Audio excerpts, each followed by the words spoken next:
The Johana Riquier Show is back and better than ever.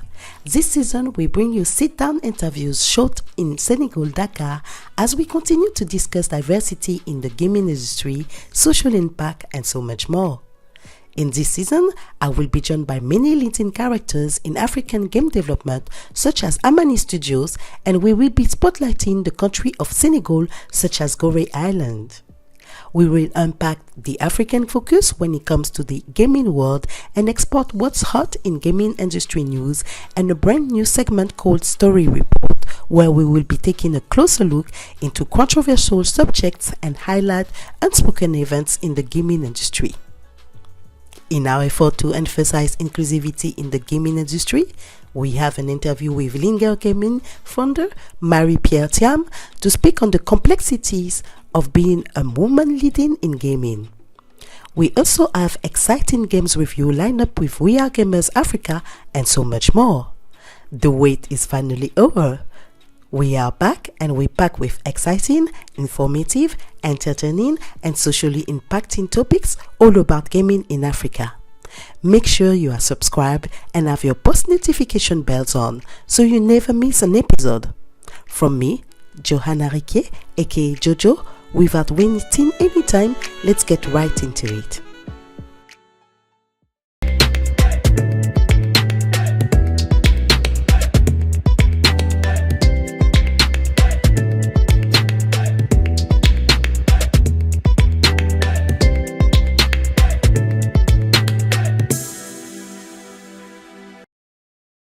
Hello, nous sommes We Are Gamers-AFRIKA pour le Johana Riquier Show et aujourd'hui nous vous présenterons des jeux dont Afro Jungle. Fan de jonglerie et à la recherche de nouveaux défis, ce jeu est pour toi. Alors, dans Afro Jungle, plus vous jouez, mieux vous progressez. Afro Jungle est un jeu de réflexe où vous incarnez Moussa, un jeune footballeur qui veut devenir un footballeur professionnel. Plus vous jonglez longtemps, plus Moussa jouera dans des stades professionnels avec grand public. Vous pouvez aussi choisir un pays et devenir le champion du plus grand tournoi africain. À quoi s'attendre dans Afro Jungle? Utilisez vos réflexes et jonglez avec vos pieds, vos genoux et même votre tête. Gagnez des points en jonglant avec précision et débloquez des maillots, des balles stylées et plein d'autres lots pour Moussa. Progressez en jouant dans un terrain en terre battue jusqu'à jouer dans un stade professionnel. Gagnez des points pour votre pays et débloquez des bonus nationaux. Merci et n'oubliez pas de vous abonner. Bye bye!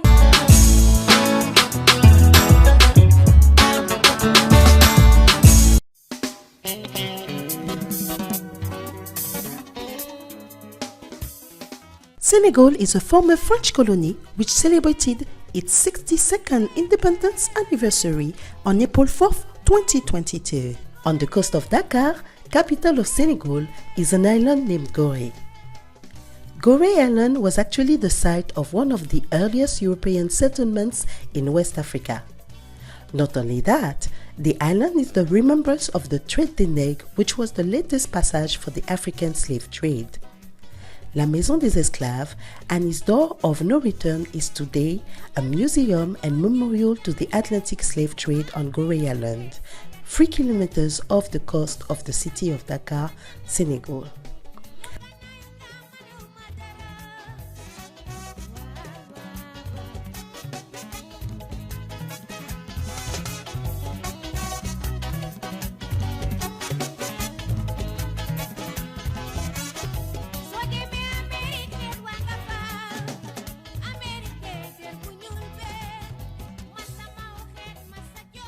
Goree existed as a stopover where enslaved African people would be processed and shipped away.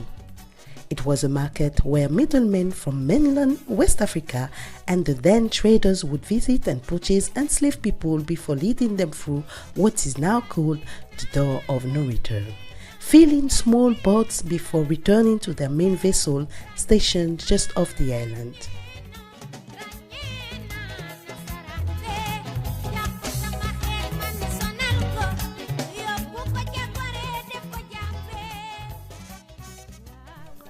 The museum was opened in 1962 and curated until Boubacar Joseph Dine's death in 2009, and is said to memorialize the final exit point of the slaves from Africa.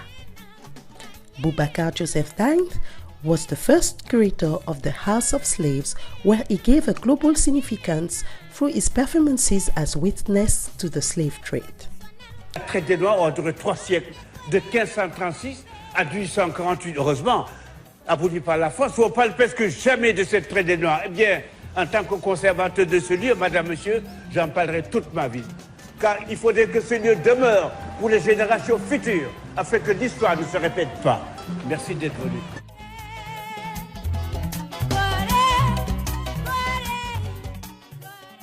The town was active in the Atlantic slave trade from 1536 until 1848, when slavery was abolished in Senegal.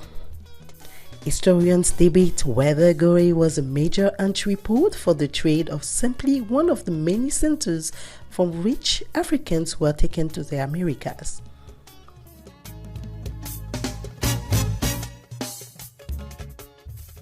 Despite the controversy surrounding the Maison des Esclaves, today is a central part of the Goree Island UNESCO World Heritage Site, named in 1978, and a major draw for foreign tourists to Senegal.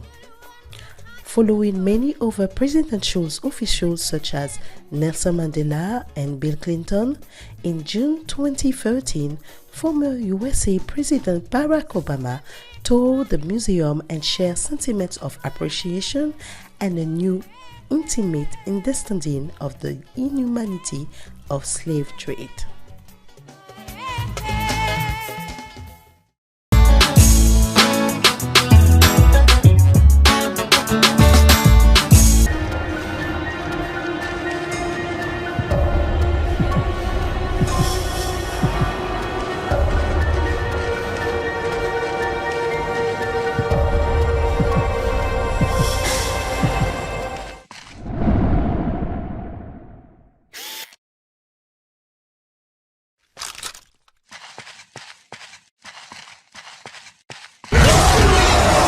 Nigerian game dev Gbrossoft had received an epic mega grant for their upcoming game Outliver Tribulations. The studio team of 3, based in southwest Lagos, Nigeria, has developed a third-person survival horror game using Unreal Engine. This game is set in a fictional supernatural realm of African mythology about a soldier on the run from Boko Haram terrorists.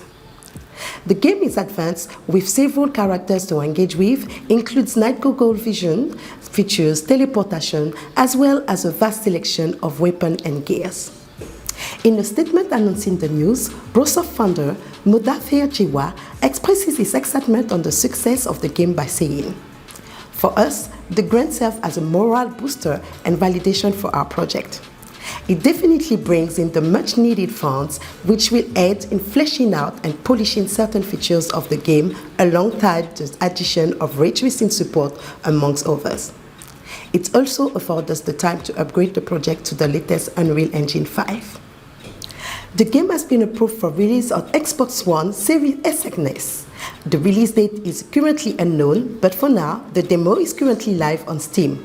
Do check it out and support African games." From me, Johana, aka Jojo, that's all we have on the news. Let's head to Anita for the story report.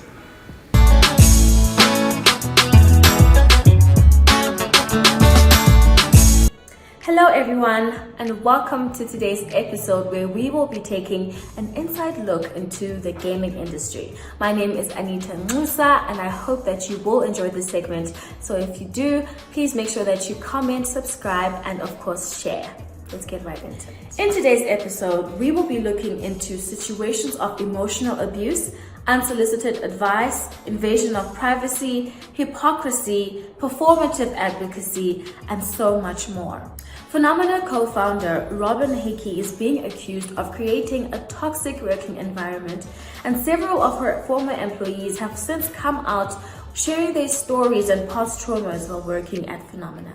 For those who do not know, Phenomena is an independent indie game studio based in downtown San Francisco. They are known for making playful, experimental, and engaging games for various platforms. The company was actually founded in 2013 by Robin Hickey and Martin Middleton.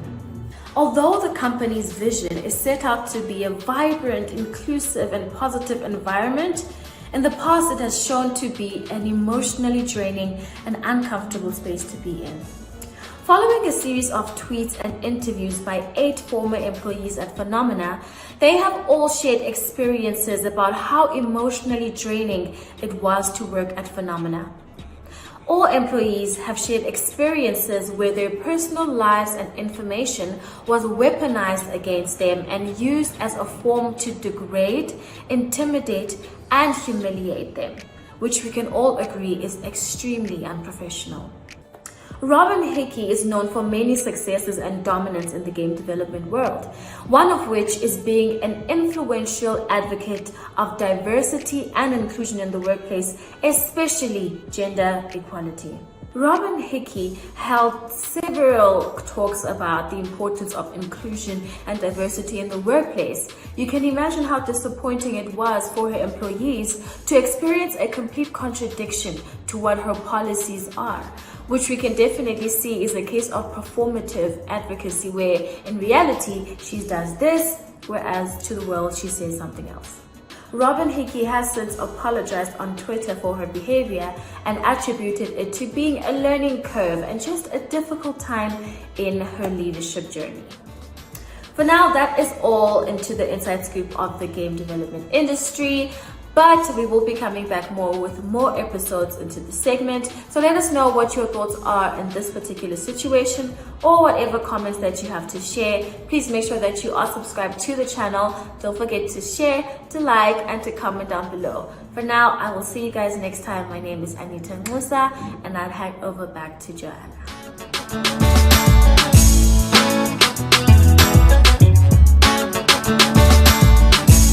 Thank you, Anita, for the story report. I'm here in Dakar, Senegal, still joined by Mammo Kanji and Uri Diallo, so a lead developer and a modeler, artist, and director, artistic director from Amani Rena Studios, and they will be talking to you about their studios. Thank you. Welcome, Mammo. Welcome, Uri. So the first question will be about the origin of Amani Studio. Donc la première question, Mamor, sera pour toi. Quelle est l'origine en fait de Amani Studio? Voilà, comme son nom l'indique, Amani Renas vient de la reine nubienne. Amani Renas, c'est une Candace. C'était une reine guerrière qui était dans les champs de bataille. C'est d'ailleurs elle-même qui a remporté une première victoire contre l'armée romaine. Donc nous l'avons pris comme référence pour pouvoir vraiment se référer à son aventure, à son histoire, pour pouvoir représenter l'Afrique. Donc Amani Rena Studio, c'est vraiment un studio qui représente le continent, non pas seulement Sénégal, mais le continent africain. Effectivement. Voilà. D'accord. Donc Uri, let me go back to you. You are a lead developer at Amani Studio. How did you get into game development? So how I got into game development? So as far as I can remember, I've always been a gamer. And one day I was in high school, I was like, you know what? I haven't seen an African game actually. So why not create a company that will create games here in Africa? So that's how I got into it. And once I got my baccalaureate, as we call it here, so I went doing software development. And one day I seen a team working on a game and I decided, why not talk to them and try to join them? That's how I got into it. And since then, I taught myself actually game development. I'm a self-taught game developer.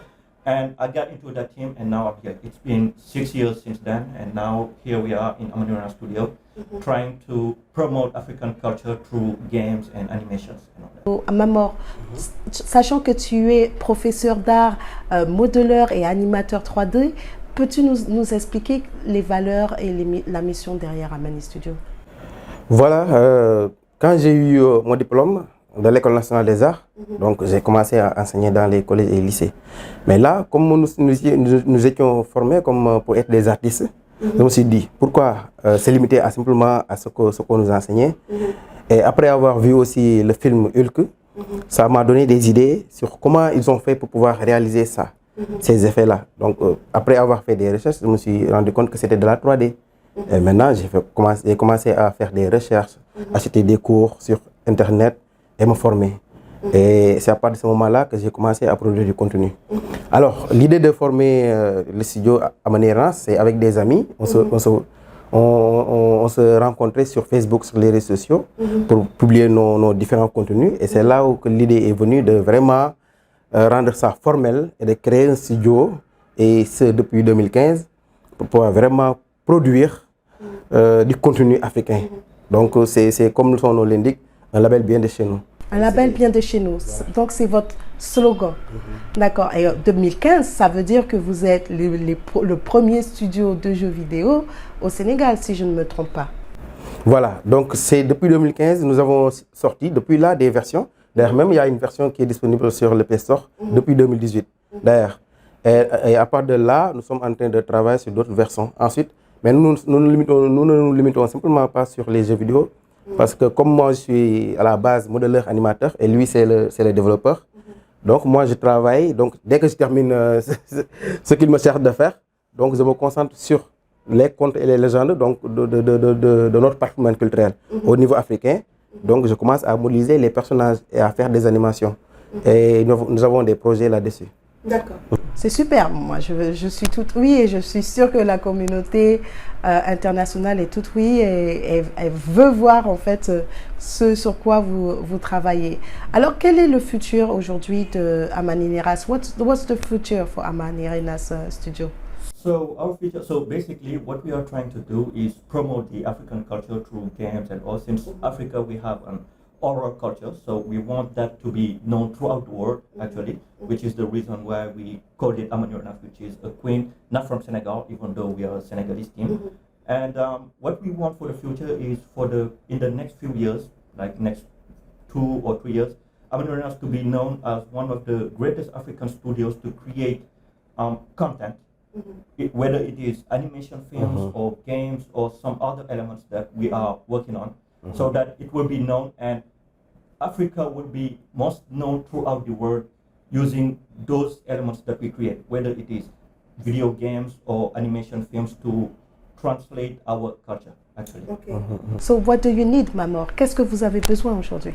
Voilà, actuellement, nous sommes 3 et nous sommes en train de faire des recherches ici et là au Sénégal et dans la région, mais nous avons énormément de problèmes pour avoir de la ressource humaine nécessaire. Moi, je disais simplement à Ouri, en Takina, que si nous avions 5 comme moi, nous allons pouvoir tout faire. Voilà. Donc, je suis sûre que l'appel aux candidats ne tombe pas dans des oreilles sourdes, et je suis sûre qu'au niveau international ou continental, vous aurez on va pousser pour pouvoir avoir non seulement des ressources humaines, mais aussi des ressources financières pour pouvoir vous supporter dans votre mission et votre futur. Je vous remercie encore. Thank you very much. Merci. Thanks a lot for welcoming us. Okay. No Thank you. Jojo.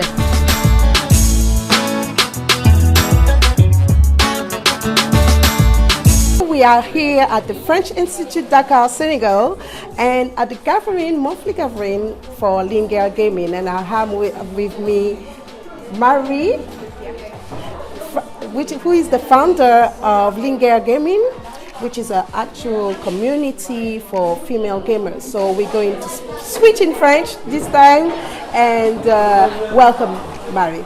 Marie, bonjour. Bonjour. Comment ça va? Ça va très bien, et vous? Ça va, merci. Alors, c'est la rencontre en fait mensuelle de Linger Gaming. Voilà. Est-ce que tu pourrais te présenter? D'accord, bon. Je m'appelle Marie-Pierre Thiam, je suis game designer et gestionnaire de projet dans un studio de développement de jeux vidéo, et aussi je suis la coordinatrice de Linger Gaming. D'accord, merci beaucoup Marie. Est-ce que tu peux nous expliquer comment a commencé l'Inger Gaming et dans quel but en fait a commencé l'Inger Gaming? Bon, ça a commencé lors du confinement. On s'est rendu compte que, voilà, en fait, c'est un besoin parce qu'on est des gamers, mais on ne pouvait pas trop fréquenter le monde gaming masculin, vu que des fois, on reçoit des remarques qui ne nous plaisent pas. Du coup, on s'est dit, pourquoi pas ne pas nous réunir en une association où on pourra jouer librement sans pour autant avoir la pression des gens qui se demandent « Ah, c'est des filles qui jouent, des trucs du genre, en fait. » Et voilà, on a créé l'Inger Gaming où on joue ensemble entre filles. Super, super, merci.